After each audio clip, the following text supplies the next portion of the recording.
आपका स्वागत है। आज हम एयर इंडक्शन सिस्टम के बारे में समझेंगे।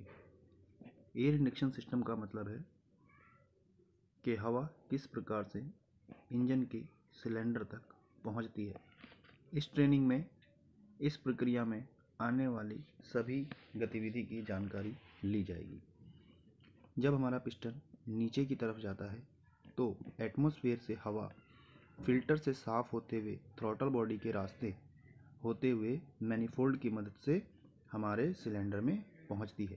अभी सवाल ये उठता है कि पिस्टन के नीचे जाने में और हवा के अंदर आने में क्या संबंध है।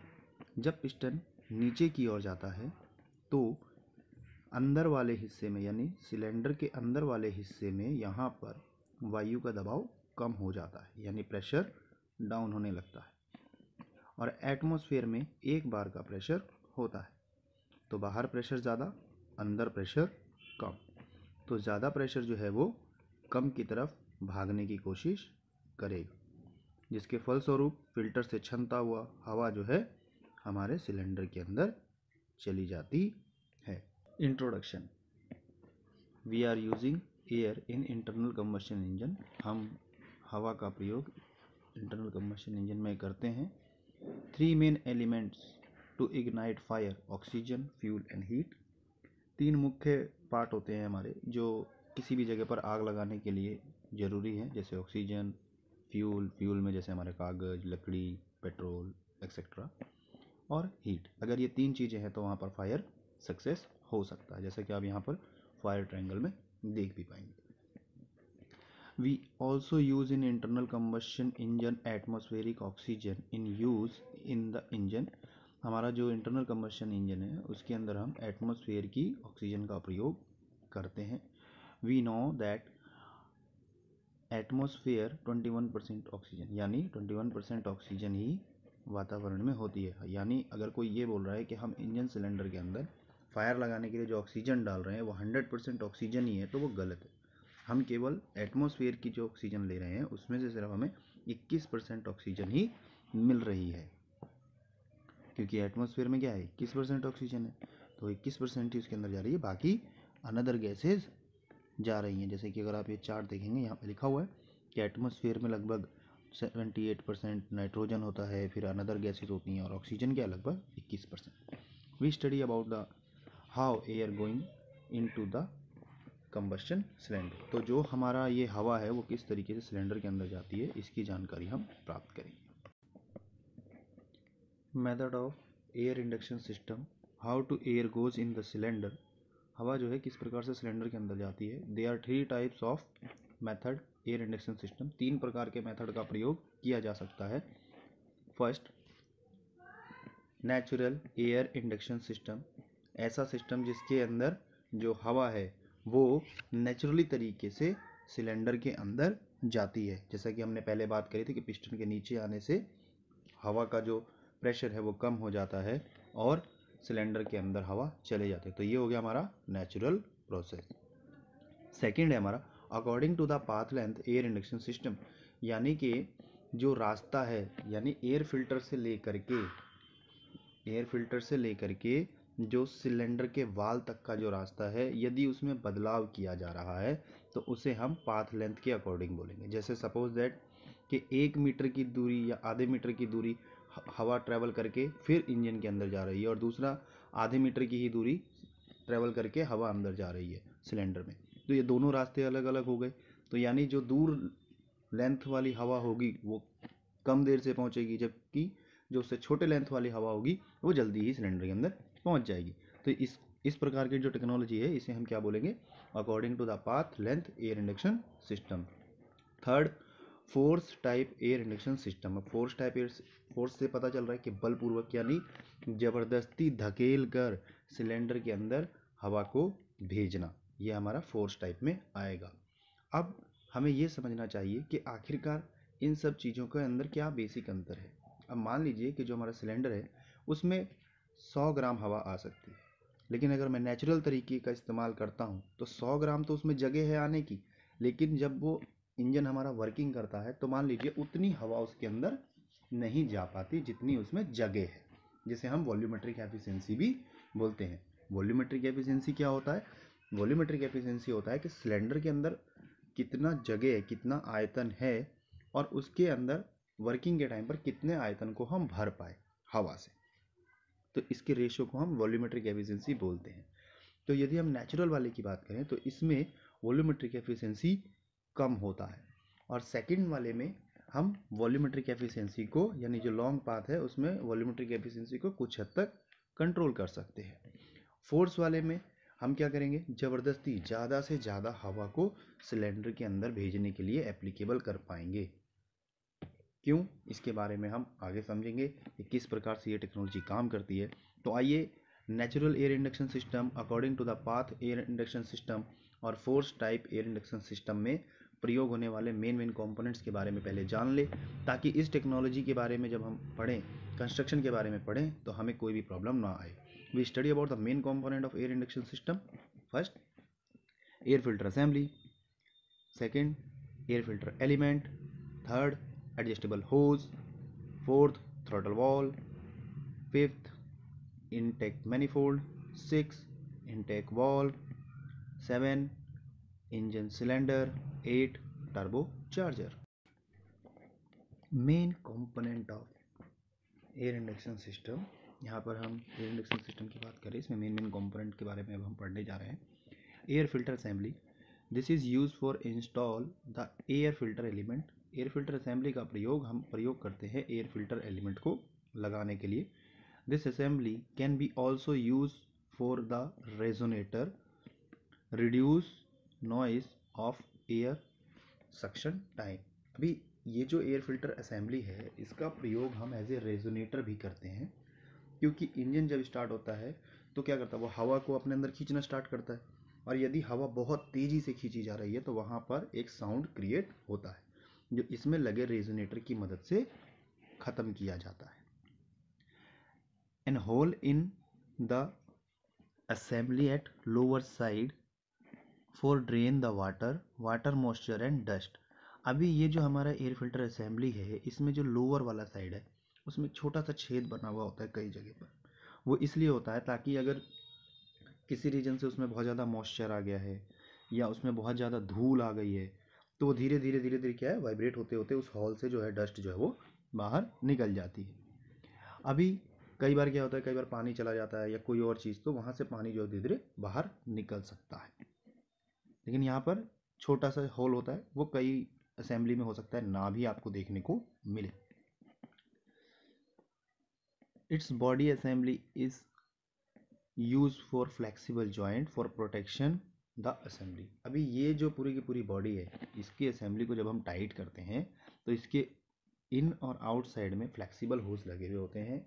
यहाँ तक कि ये जो असेंबली जिस पर माउंटेड की जाती है उसमें भी रबड़ जॉइंट्स लगे होते हैं बीच में माउंटेड करते समय, ताकि ये जो बॉडी है ये थोड़ा बहुत अपनी जगह पर अगर हिल डुलना चाहे हल्का फुल्का तो ये हिल डुल भी सकती है। अगर ऐसा नहीं किया जाए तो क्या होगा, जब हवा इसको खींचेगी एक साइड से तो ये हल्का फुल्का हिलने की कोशिश करेगा, और हिलने की कोशिश करेगा तो इसके जॉइंट्स जहाँ से इसको जोड़ा गया है वो डैमेज हो सकता है। नेक्स्ट आता है air filter element. This is use for filter the air. हवा को साफ करने के लिए इसका प्रयोग हम कर रहे हैं। Atmosphere air is not clean. अभी हवा जो एटमॉस्फेयर में है वो बिल्कुल साफ सुथरी तो है नहीं, थोड़ा बहुत तो उसमें डस्ट होगा ही। So it's must needed to clean, यानी अब इसका क्या जरूरत है, नीड क्या है हमें इसकी, ये क्लीन करे 110%। If dust is going in to the cylinder, अगर सिलेंडर के अंदर चला गया तो क्या होगा, अगर डस्ट गया तो so will the damage of cylinder liner and piston ring. Piston ring और जो हमारा लाइनर है उसके बीच में अगर डस्ट पहुंच गया किसी भी तरीके से तो उसको डैमेज करेगा, घिस सकता है, वेयर एंड टेयर हो सकता है, वहाँ पर घिसावट ज़्यादा बढ़ जाएगा। The air filter element is made of fibre glass, polyester and cotton. तो कई सारे प्रकार के मटेरियल से मिला करके इसको बनाया जाता है।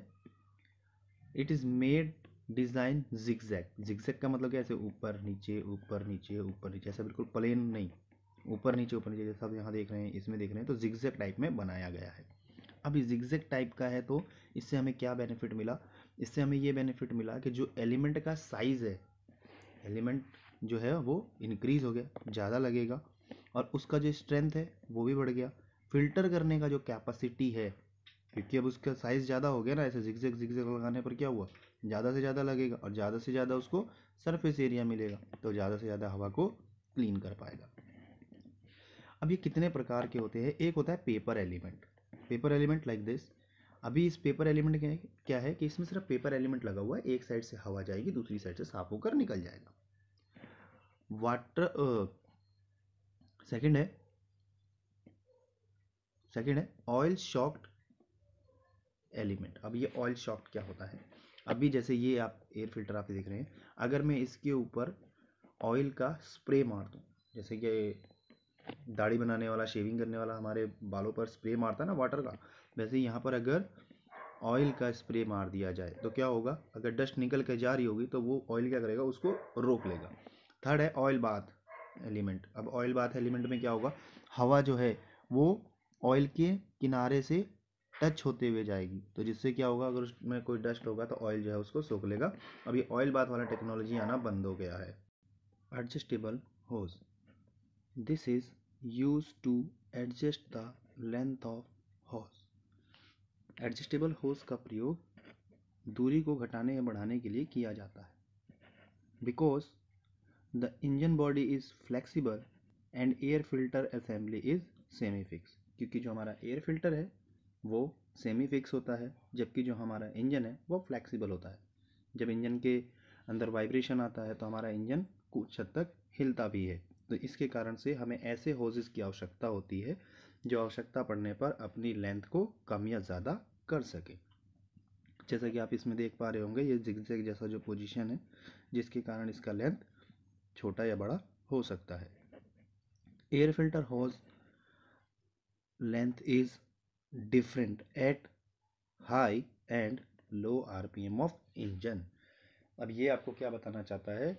अब ये बता रहा है यहाँ पर कि यदि इंजन का आरपीएम बहुत ज़्यादा होता है या इंजन का आरपीएम कम होता है तो उस दौरान पर हॉज का जो लेंथ है इंक्रीज या डिक्रीज होता है। This is also use to change air flow direction. अभी अगर हम इस एयर होज को ध्यान से देखें तो इस जगह से जो हवा आ रही है वो अब थोड़ा सा मुड़ गई है, यानी जो हवा की डायरेक्शन है वो भी क्या होती है, एडजस्टेबल होज की मदद से बदली जा सकती है। Throttle valve, this is use in petrol engine but some diesel engine also use.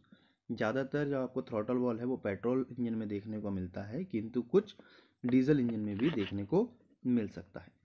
Throttle valve is use for increase air pressure and control the quantity.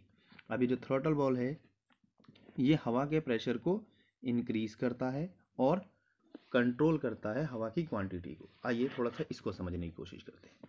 अभी इधर हमारा थ्रॉटल वॉल्व लगा हुआ है, यदि इधर से हवा आएगा और आगे जाने वाला है, तो यदि थ्रॉटल वॉल्व बहुत ही कम मात्रा में खुला हुआ है तो इस वाले हिस्से में, जहाँ पे मैं अभी आपको एरो करके दिखा रहा हूँ, इस वाले हिस्से में क्या होगा, प्रेशर ड्रॉप होगा।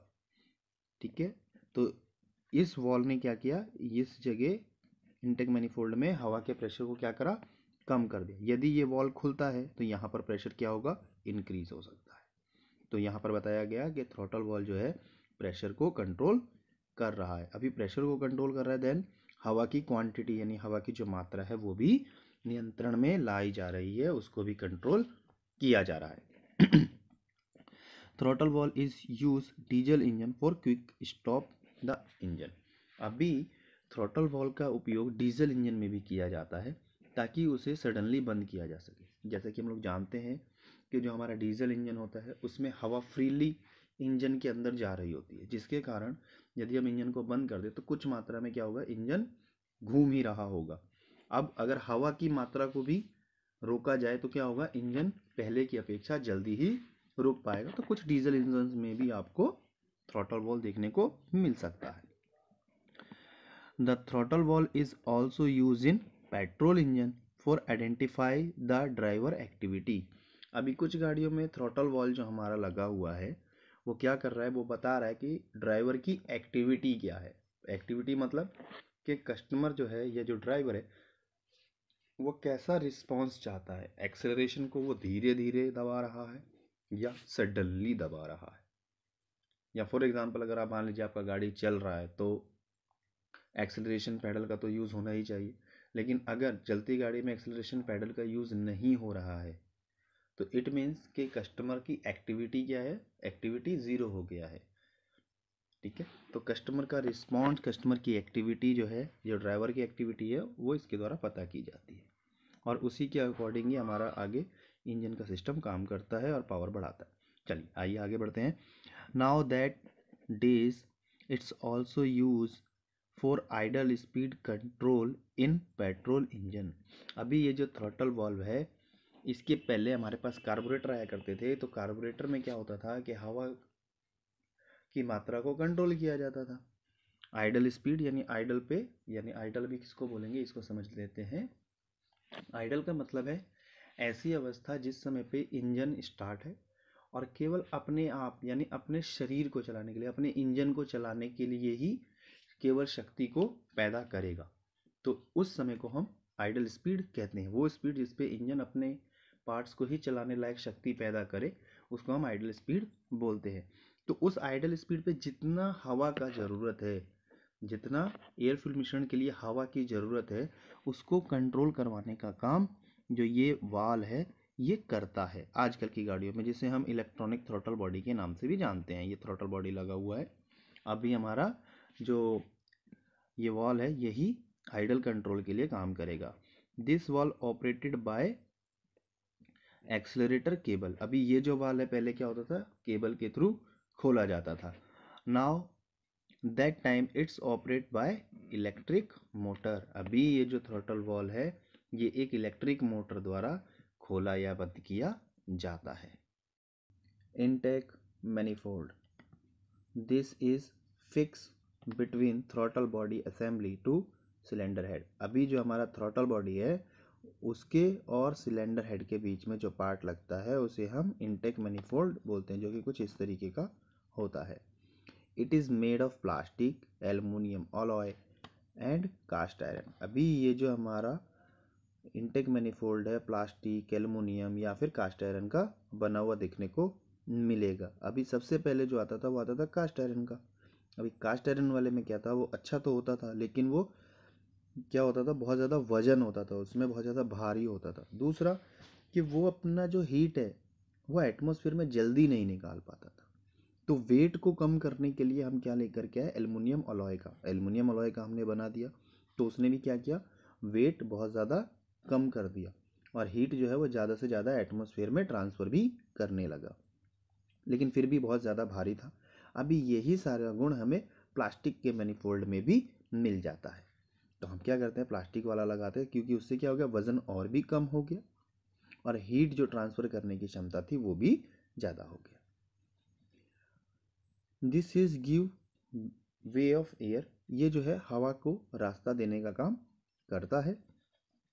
This is use for change one way to multi way direction, यानी एक जगह से हवा जाएगी और कई रास्तों में परिवर्तित हो जाएगी, यानी वन वे पॉइंट से मल्टी पॉइंट वे बन जाता है यहाँ पर। It's design help to easy air going to the cylinder.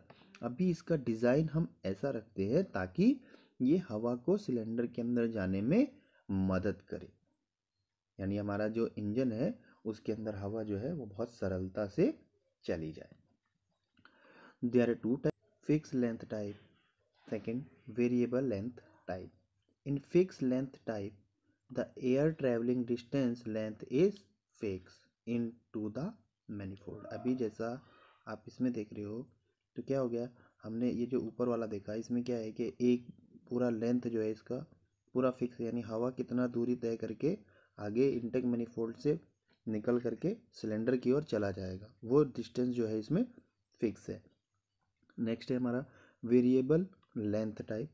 This is type manifold are two travelling distance length like short and long, so use variable intake solenoid. अभी अगर आप देखेंगे इस इनटेक मैनिफोल्ड में दो रास्ते बने हुए हैं, एक जो यहीं से शॉर्ट होता हुआ जा सकता है और दूसरा जो कि लंबा रास्ता तय करना पड़ेगा ये, ठीक है। तो अगर इस तरीके का टेक्नोलॉजी यूज़ हो रहा है तो हम उसे क्या बोलेंगे, वेरिएबल लेंथ टाइप। इसका अपना ही अलग एडवांटेज होता है। ठीक है। अभी जैसे नॉर्मल वाले में क्या था कि एक पर्टिकुलर लेंथ है जाने का, अगर मेरे को अगर मतलब सडन एंड ज़्यादा पिकअप चाहिए तो मैं क्या चाहूँगा कि हवा जो है समय से भी पहले पहुँच सके ना, तो उसके लिए मेरे को क्या करना पड़ेगा, एक रास्ता शॉर्ट बनाना पड़ेगा। ठीक है, ओके, आइए आगे बढ़ते हैं। नेक्स्ट है engine cylinder. The place of air in suction stroke is called engine cylinder, यानी वह जगह जब सक्शन स्ट्रोक के समय हवा अंदर जाती है, जिस जगह पर जाता है उसको हम क्या बोलेंगे, इंजन सिलेंडर।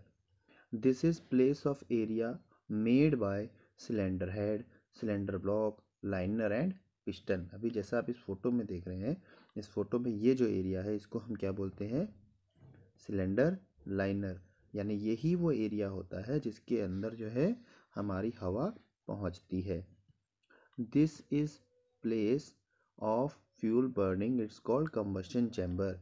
अभी यही जो एरिया है इसको कंबस्शन चैम्बर के नाम से भी जाना जाता है। क्यों बोल रहे हैं कंबस्शन चैम्बर, क्योंकि इसके अंदर ही हमारा एयर फ्यूल मिश्रण मिलने के बाद जलाया जाता है। नेक्स्ट है हमारा super charger. It is use before turbocharger, turbocharger से पहले सुपर चार्जर का ही प्रयोग किया जाता था। It have use the engine energy of works, यानी ये जो है काम करने के लिए क्या था, इंजन की ही शक्ति का प्रयोग करता था। जैसे हमारा water pump, alternator, AC compressor, like इस तरीके से इसको भी चलाने के लिए इंजन की शक्ति का प्रयोग करना पड़ता था। सुपर चार्जर है ड्रिवन बाय, इसको चलाने के लिए बेल्ट, चैन या गियर का प्रयोग किया जाता था। फॉर गिवन मोर स्पीड, अभी स्पीड ज़्यादा बढ़ाना पड़ेगा तो उसके लिए क्या करना पड़ता था कि गियर रेशो को चेंज करना पड़ता था। अगर बेल्ट लगा हुआ है तो पुली का साइज़ चेंज करना पड़ेगा, गियर लगा है तो गियर का साइज़ चेंज करना पड़ेगा ताकि स्पीड ज़्यादा की जा सके। Super charger is use for compressor and it is centrifugal type. अभी ये जो काम कर रहा है, क्या काम करता था सुपर चार्जर, एक कंप्रेशर का काम करता था। जो हमारा हवा था एयर फिल्टर से खींच करके बहुत ज़्यादा प्रेशर से उसको खींच करके कंप्रेस करके आगे भेजता था। तो ये जो है सेंट्रीफ्यूगल फोर्स पर काम करता था। तो ये जो सेंटर वाला पॉइंट देख रहे हैं, इधर से हवा घुसता था और इधर बड़े वाले हिस्से से कंप्रेस होकर के बाहर निकल जाता था और इसको हम इनटेक मैनिफोल्ड में डालते थे। ठीक, अब ये आते हैं नेक्स्ट पर। सुपर चार्जर है वर्क इन 50,000 टू 70,000 RPM, यानी इस सुपर चार्जर को चलाने के लिए इसके अंदर जो शाफ्ट लगा हुआ है उसको 50 से 70,000 RPM पर घुमाना पड़ता था। तो सोचिए अब यहाँ पर कितना ज़्यादा ताकत जो है इंजन का कंज्यूम कर रहा था ये। चलिए आइए आगे बढ़ते हैं। Turbo charger use in a unit use for increase volumetric efficiency. अभी सुपर चार्जर भी क्या था, वॉल्यूमेट्रिक एफिशिएंसी ही बढ़ा रहा था, लेकिन कभी बढ़ा रहा था, जब वो इंजन की ताकत ले रहा था। ठीक, अभी देखते हैं टर्बो चार्जर में क्या है। तो टर्बो चार्जर भी क्या कर रहा है, वॉल्यूमेट्रिक एफिशिएंसी बढ़ा रहा है। Quantity of air coming into the cylinder eight suction stroke, it's called volumetric efficiency, यानी सक्शन स्ट्रोक के समय सिलेंडर के अंदर जितना भी हवा आ पाया उसको हम बोलेंगे volumetric efficiency. This efficiency is an ratio this efficiency is an ratio of actual area in the cylinder comes air in the cylinder. अभी पिस्टन सक्शन स्ट्रोक में टीडीसी टू बीडीसी नीचे तक गया तो उसने कितना एरिया अंदर बनाया, यानी अंदर कितना एरिया बन गया। अभी सक्शन स्ट्रोक जब भी हुआ एक्चुअल में तो उस समय पर कितना हवा अंदर गया, इसके रेशो को हम क्या बोलते हैं, इसके रेशो को हम बोलते हैं volumetric efficiency. It's use mostly in diesel engine, ज़्यादातर डीजल इंजन में हमें ये टर्बो चार्जर देखने को मिलता है। But now that also use in petrol engine, ये आजकल पेट्रोल इंजन में भी आपको देखने को मिल जाएगा, लेकिन किस में मिलेगा, जीडीआई में। जीडीआई मतलब क्या होता है, गैसोलीन डायरेक्ट इंजेक्शन, तो वहाँ पर भी आपको ये टर्बो चार्जर लगा हुआ देखने को मिलेगा। It has use the exhaust gas pressure energy. अभी सुपर चार्जर को चलाने के लिए हमें इंजन का ताकत का ज़रूरत पड़ रहा था जो कि इसको घुमा रहा था, लेकिन ये जो टर्बो चार्जर है इसको घुमाने के लिए हमारा जो एग्जॉस्ट गैस है वो निकलता है, उसमें बहुत ज़्यादा प्रेशर होता है, तो वो जो गैस का जो प्रेशर है वो एक साइड से जाता है, तो वो एक लगे हुए पुली को घुमाता है, फिर उसके साइड से लगा हुआ दूसरा वाला हिस्सा भी घूमने लगता है। ठीक है, इसका हम डिटेल में आगे पढ़ेंगे। तो अभी समझ में आ गया, एग्जॉस्ट गैस के प्रेशर का उपयोग करके टर्बोचार्जर चलता है, जबकि सुपरचार्जर इंजन के ही ताकत से चलता था। कई बार इंटरव्यू में ये पूछा जाता है कि सुपरचार्जर को कौन पावर देता है या टर्बोचार्जर को कौन पावर देता है, किससे चलता है ये। तो ये थोड़ा कॉमन क्वेश्चन है, तो आई थिंक आपको ये क्लियर हो गया होगा। आइए, टर्बोचार्जर कंस्ट्रक्शन, टर्बोचार्जर की बनावट। In the case of turbocharger have turbine wheel and compressor wheel, इसमें टरबाइन व्हील और कंप्रेशर व्हील लगा रहता है। Both are joint with the help of shaft, अभी जो दोनों व्हील है वो क्या है, शाफ्ट का मदद से जुड़ा हुआ है, शाफ्ट का मदद से जुड़ा हुआ है। टरबाइन है use pressure energy into mechanical energy, अभी जो हमारा टरबाइन व्हील है वो क्या करेगा कि प्रेशर एनर्जी को यूज़ करके एक मैकेनिकल एनर्जी बना सकता है। उसके ऊपर एग्जॉस्ट गैस का प्रेशर पड़ेगा तो वो घूमने लगेगा, तो एक मैकेनिकल एनर्जी क्रिएट हो जाएगा। Turbine case have two path for exhaust gas, अब एग्जॉस्ट गैस उस पर टकरा रहे तो उसके लिए दो रास्ता है, one of intake and second of exit, यानी कि जो इनटेक के लिए एक होल बना हुआ है और दूसरे होल से क्या होगा, एग्जिट हो सकता है। The exhaust gas have moved at turbine wheel at end point to center point, यानी अगर इधर से एग्जॉस्ट गैस घुसा यानी किनारे से, तो सेंटर पॉइंट तक जाते जाते वो इससे टकराएगा और फिर बाहर की तरफ निकल जाएगा। The exhaust guys have maximum pressure at and point, यानी मैक्सिमम प्रेशर जो है इसके एंड पॉइंट तक लगेगा of turbine wheel and centre point this pressure a little down, यानी एग्जॉस्ट गैस का जो प्रेशर इसके किनारे से लगेगा वो इसके सेंटर तक जाते जाते थोड़ा बहुत कम हो जाएगा, क्योंकि एग्जॉस्ट गैस जो है उसको बहुत ज़्यादा प्रेशर से आता है एकदम। अगर आपने कभी किसी एग्जॉस्ट गैस जो निकल रहा है, अगर आपने कभी कोई गाड़ी देखा हो जो उसका साइलेंसर टूटा हुआ हो, तो उसमें से एग्जॉस्ट गैस कैसा निकलता है, बड़बड़ बड़बड़ बड़बड़ बड़ बहुत तेज साउंड करता है, यानी उससे बहुत ज़्यादा प्रेशर होता है। अभी उसी प्रेशर का मदद से हम क्या कर रहे हैं, टरबाइन व्हील को घुमा रहे हैं। अभी टरबाइन व्हील जब घूम रहा है तो किनारे से यानी एंड ऑफ पॉइंट से उसमें गैस घुस रहा है और सेंटर पॉइंट से वो बाहर निकल रहा है। The turbine wheel have made material by nickel base super alloys and titanium alloys, अभी ये एग्जॉस्ट गैस इससे टकरा रहा है, काफ़ी ज़्यादा प्रेशर है। ठीक है, सेकंड, जो एग्जॉस्ट गैस होता है वो बहुत ज़्यादा गर्म भी होता है, around of 850 850 to 950 degree Celsius के अराउंड उसका टेम्परेचर भी रहता है। तो अभी इतना ज़्यादा टेम्परेचर है और बहुत ही ज़्यादा प्रेशर के साथ आ रहा है, तो यहाँ पे जो मटेरियल है वो काफ़ी ज़्यादा हैवी लगाना पड़ेगा। तो जो इसमें हमारा टरबाइन व्हील है उसका जो मटेरियल है वो निकल base super alloy and titanium alloy होता है, इसी कारण से जो आप देखेंगे बहुत ज़्यादा कॉस्टली और महंगा भी होता है। नेक्स्ट बढ़ते हैं इसमें। The compressor wheel is use for mechanical energy into pressure energy, अभी ये वाला जो पार्ट है इसका बात कर रहा है। अभी इसको क्या बोल रहा है कि ये जो है हमारा कंप्रेशर व्हील जो इसमें ये वाला लगा हुआ है वो क्या काम कर रहा है कि मैकेनिकल एनर्जी को प्रेशर एनर्जी में बदल रहा है। अभी टरबाइन व्हील ने क्या किया, प्रेशर यहाँ से गया एग्जॉस्ट का प्रेशर, इस टरबाइन को घुमाया और बाहर निकल गया, तो एग्जॉस्ट गैस तो इधर से बाहर हो गया। अभी उसी शाफ्ट से हमारा कंप्रेशर व्हील भी जुड़ा हुआ है, तो कंप्रेशर व्हील भी घूमेगा, तो कंप्रेशर व्हील में क्या होगा कि ये मैकेनिकल एनर्जी इसको मिल गया और ये क्या करेगा, प्रेशर एनर्जी में कन्वर्ट कर देगा। आइए देखते हैं कैसे। This wheel path is centre to end point of compressor wheel, यानी इसका जो सेंटर पॉइंट है यहाँ से जो हवा है वो घुसेगा और साइड से यानी एंड पॉइंट से बाहर निकलेगा।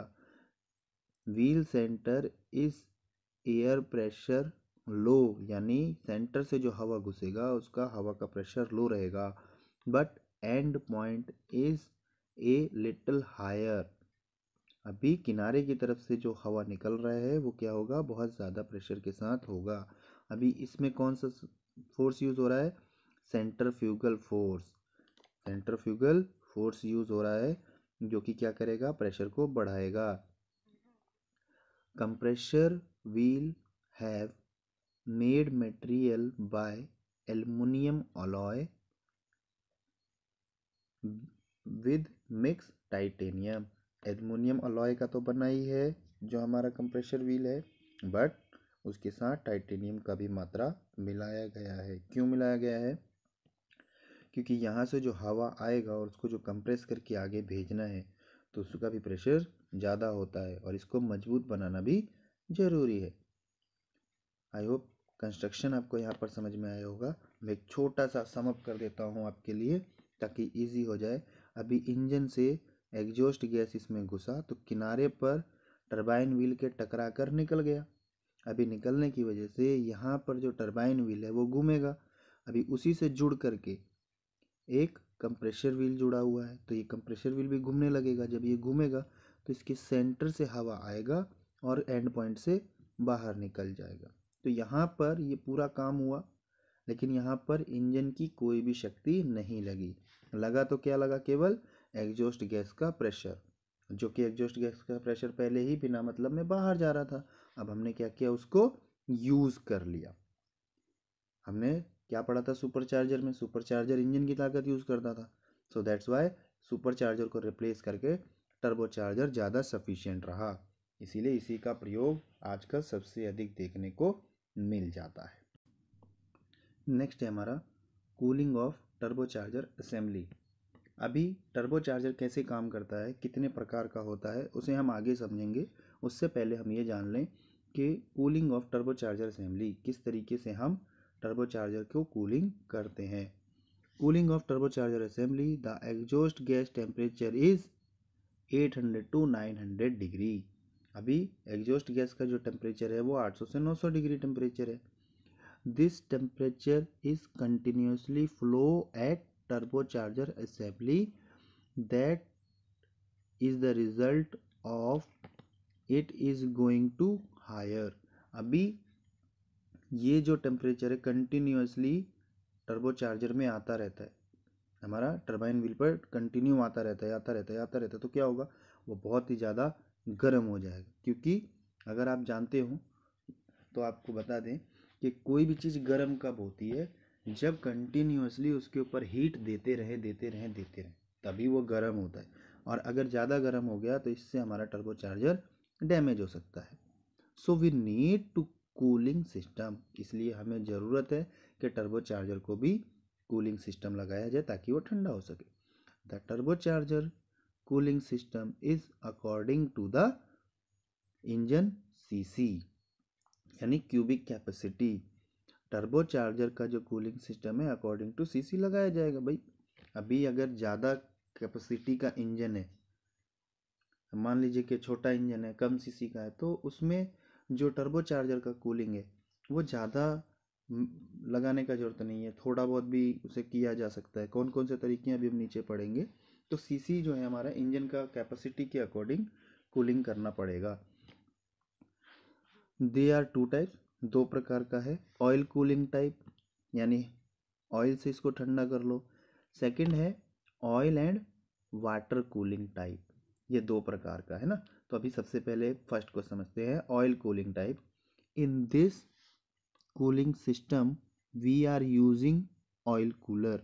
अभी इसमें हम क्या करते हैं कि एक ऑयल कूलर लगा देते हैं। क्या करेगा ऑयल कूलर, अभी देखो यहाँ पर अगर आप देख पाओगे इस जगह पर, तो इसमें क्या किया हमने, यहाँ पर ऑयल डाल दिया, इंजन ऑयल। अभी इंजन ऑयल यहाँ से डालेंगे और नीचे वाले हिस्से से ड्रेन होकर के निकल जाएगा। तो अभी इसमें जो ऑयल डालना रहेगा हमें, वो आएगा इंटरकूलर से ठंडा होते हुए, और इंटरकूलर से आएगा ठंडा होते हुए, और इंटरकूलर में ऑयल को कौन ठंडा कर देगा, कूलेंट। ठीक है, उसके लिए ऑयल कूलर एक सेपरेटर लगा हुआ होता है। उससे ऑयल ठंडा होकर के इसमें आएगा, और ये कंपलसरी है, ज़्यादातर टर्बोचार्जर वाला गाड़ी में आपको देखने को मिल जाएगा। After the oil cooler oil have goes to turbocharger shaft. अभी जो टरबाइन व्हील और कंप्रेशर व्हील है उसकी जो शाफ्ट है वो तो बहुत ज़्यादा गर्म हो जाएगा, वहाँ फ्रिक्शन ख़त्म हो जाएगा तो जाम हो सकता है, टूट सकता है, तो वहाँ पर लुब्रिकेशन के लिए ऑयल को भेज देंगे। Then the cooling and lubrication oil have going to the sump. अभी जो यहाँ पर हमने ऑयल भेजा वो वापस से लुब्रिकेशन और कूलिंग करता हुआ वापस हमारे ऑयल सम्प में चला जाएगा। नेक्स्ट है हमारा oil and water cooling type. The oil cooling is as per same oil cooling system of turbocharger, यानी ऊपर वाला जो है वो बिल्कुल सेम है ऐसा ही। In this cooling system also use water jacket in the turbocharger for effective cooling. अभी क्या है, टर्बोचार्जर के अंदर ही एक रास्ता बना दिया, जैसे हमारे सिलेंडर हेड के अंदर एक रास्ता बना हुआ रहता है ना वाटर जाने के लिए, वैसे ही इसके अंदर भी वाटर जाने के लिए एक रास्ता बना दिया जाता है, ताकि इससे जो कूलिंग है वो और भी अच्छी हो जाती है।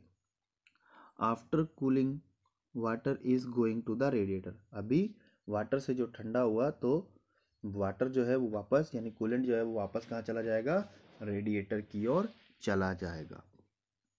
आई होप आपको अभी ये चीज़ें समझ में आ गई। अभी बढ़ते हैं नेक्स्ट की तरफ। नेक्स्ट कहता है note the turbocharger and other metal pipeline design is use for air cooling. अभी ये क्या कहना चाहता है, अभी ये कहना चाहता है कि इससे रिलेटेड, टर्बोचार्जर से रिलेटेड जो हमारा पाइप आ रहा है ऑयल का या वाटर का, जो इसके अंदर पाइप आ रहा है जो हम जोड़ रहे हैं कूलिंग के लिए, लुब्रिकेशन के लिए, उसको भी थोड़ा जिगजैग टाइप में डिज़ाइन किया जाता है, ताकि यदि उस पर हवा लगे तो वो उसका टेम्परेचर कम होता रहे। Turbocharger actuator. टर्बोचार्जर एक्चुएटर यानी एक्चुएटर का मतलब यहाँ पर क्या है कि एक ऐसी डिवाइस है जो किसी शाफ्ट को कंट्रोल कर रही है। ठीक है, आइए इसके बारे में पढ़ते हैं। Turbocharger actuator, this is control the push rod. ये जो है पुश रॉड को कंट्रोल करता है। अभी आपके दिमाग में आएगा, अभी तो पुश रॉड का बताया नहीं, पुश रॉड होता क्या है। तो पुश रॉड क्या चीज़ है, अभी टर्बोचार्जर में इंजन स्टार्ट कर दिया हमने तो क्या रहेगा, इंजन स्टार्ट हो गया, एग्जॉस्ट गैस निकलता रहेगा, कंप्रेशर घूमता रहेगा, प्रेशर बनता रहेगा, फिर इंजन में जाता रहेगा। तो उस केस में क्या होगा, इंजन तो कंटिन्यू स्टार्ट रहेगा, बहुत ज़्यादा इंजन पावर बनाना शुरू कर देगा। तो हमें आइडल स्पीड पे तो पावर नहीं चाहिए ना, मतलब लो आरपीएम हाई आरपीएम के समय भी हमें उतना ही हवा थोड़ी चाहिए सिलेंडर के अंदर, कम चाहिए ना। तो ऐसी कंडीशन में क्या करना पड़ेगा, हमें जो हमारा कंप्रेशर है उसके द्वारा जो कंप्रेशर करने की क्षमता है उसको कम या ज़्यादा करना पड़ेगा। तो उसको कम या ज़्यादा कैसे कर सकते हैं, वो हम कर सकते हैं यदि हम जो हमारा टरबाइन व्हील है उसके आरपीएम को कम करें। अब टरबाइन के आरपीएम को कम करने के लिए अलग अलग मेथड इस्तेमाल होते हैं जो हम आने वाले वीडियोस में कवर करेंगे, जिसमें आपको टर्बोचार्जर के टाइप्स के बारे में भी पता चलेगा। चलिए पहले अभी इसको समझ लेते हैं।